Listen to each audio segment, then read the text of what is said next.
السلام علیکم ورحمۃ اللہ وبرکاتہ۔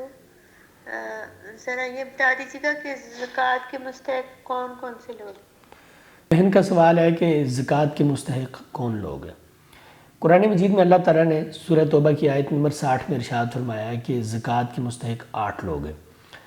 ان 8 لوگوں میں سے پہلا بندہ انما الصدقات للفقراء، فقیر، جو بندہ کنگال ہے، کچھ بھی نہیں ہے اس کے پاس، بالکل ہر چیز سے خالی ہے وہ، ایسا بندہ جس کا نہ کوئی معیشت ہے، جس کی نہ کوئی نوکری چاکری ہے، جس کی نہ کوئی ذریعہ معاش، کچھ بھی اس کی آمدنی ہے ہی نہیں ہے، وہ بالکل فارغ ہے، تو اس کو کہتے ہیں وہ فقیر ہے۔ دوسرا والمساکین، مسکین کی جمع ہے مساکین۔ مسکین ہر اس انسان کو کہتے ہیں جس کی آمدنی کم ہو اور اخراجات زیادہ ہو۔ قرآن مجید میں سورہ کہف میں اللہ تعالیٰ نے وہ جو موسیٰ علیہ السلام کا واقعہ ہے، سورہ کہف کے آخر میں جس کا ذکر کیا اللہ تعالیٰ نے 16ویں پارے کی ابتدا میں، اس میں وہاں پر مساکین کا ذکر ہے جن کی کشتی کو عیبدار بنا دیا تھا۔ تو وہاں پر ہے کہ حالانکہ وہ کشتی کے مالک تھے، لیکن اس کے باوجود اللہ تعالیٰ نے کہا کہ یہ مسکین ہے۔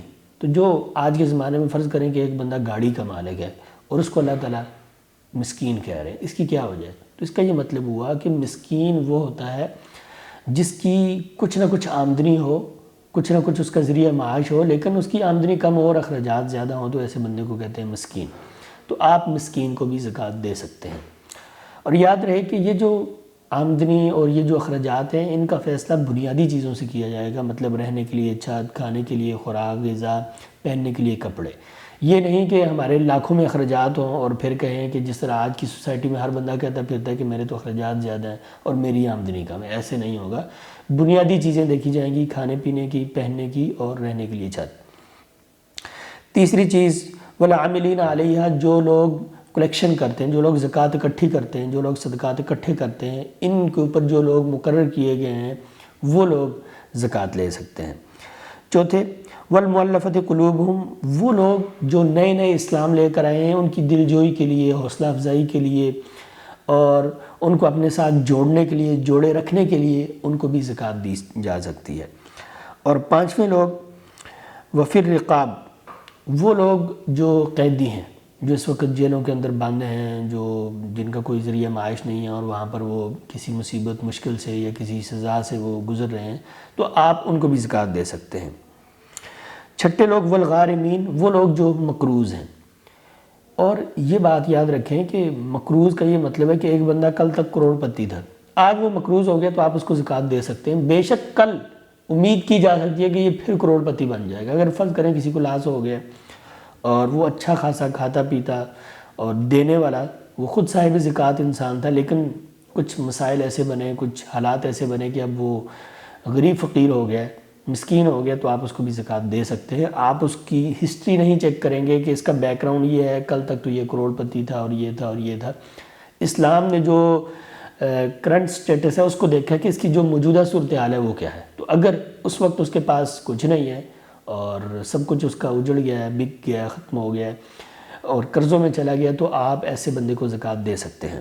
ساتواں مصرف وفی سبیل اللہ، اللہ کے راستے میں، یعنی جہاد فی سبیل اللہ میں۔ عام طور پر فی سبیل اللہ سے مراد جہاد فی سبیل اللہ ہوتا ہے جب تک اس کو کسی چیز کے ساتھ خاص نہ کیا جائے کہ کہاں۔ بہرحال جہاد فی سبیل اللہ میں بھی زکوٰۃ کی رقم دی جا سکتی ہے۔ آٹھویں اور آخری جگہ وابن السبیل، اور مسافر کو۔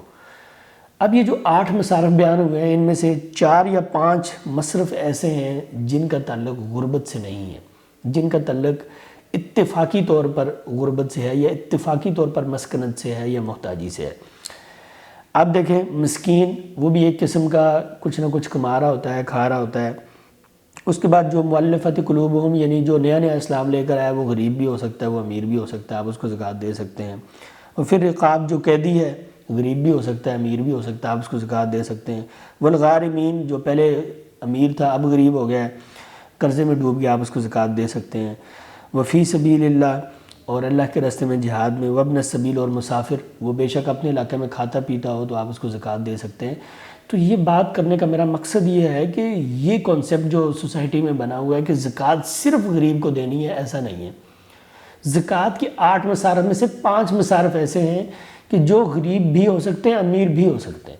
تو اگر آپ ایسے بندے کو زکوٰۃ دیتے ہیں تو زکوٰۃ کے مسارے میں اللہ تعالیٰ نے ایسے لوگوں کو بھی شمار کیا. آپ کو کوئی شک شبہ نہیں ہونا چاہیے, کوئی ڈاؤٹ نہیں ہونا چاہیے, کیونکہ زکوٰۃ کا یہ مطلب نہیں ہے کہ آپ صرف غریب کو دیں یا صرف فقیر کو دیں یا بالکل ایسے بے بس بندے کو دیں کہ جس کے پاس ککھ نہیں ہے, بلکہ آپ ان لوگوں کو بھی زکوٰۃ دے سکتے ہیں جو کسی حد تک کھاتے پیتے ہیں لیکن وہ محتاج ہیں, ان کی ضرورت مزید ہے. آپ ایسے لوگوں کو بھی زکوٰۃ دے سکتے ہیں. اور ایک بات یاد رکھیں, میں ہمیشہ کہتا ہوں کہ معاشرے سے غربت کو ختم کرنے کا بہترین طریقہ یہ ہے کہ آپ اپنی ساری زکوٰۃ ایک سال ایک بندے کو دیں. فرض کریں اگر آپ کی 1 لاکھ روپے زکوٰۃ بنتی ہے, آپ ایک بندے کو دیتے ہیں تو وہ 1 لاکھ سے اپنی کوئی چھوٹی موٹی معیشت کا سبب پیدا کر لے گا, کوئی ریڑھی لگا لے گا, کوئی ہلکی پھلکی دکان کریانہ شروع کر لے گا, یا کوئی اور ایسا کام شروع کر لے گا جس سے امید کی جا سکتی ہے کہ یہ مستقبل میں اپنے پاؤں پہ کھڑا ہو جائے گا اور یہ کل خود کو صاحب زکوٰۃ ہوگا, کل کو خود یہ لوگوں کو زکوٰۃ دینے والا ہوگا. بجائے اس کے کہ آپ 2-2 ہزار 5-5 ہزار بانٹ کر دیں اور ساری زندگی پھر آپ ان لوگوں کو دیتے رہیں, وہ کبھی بھی اپنے پاؤں پر نہ کھڑے ہوں. اس سے بہتر ہے اگر آپ کی زکوٰۃ خصوصاً لاکھوں میں بنتی ہے تو 1 سال کی زکوٰۃ ایک بندے کو دیں. اگر اس سے بھی زیادہ زکوٰۃ ہے تو 2 چند بندوں کو دیں, اور ان 3-4 بندوں کو آپ معاشرے سے زکوٰۃ لینے والا ختم کر کے زکوٰۃ دینے والا بنا دیں.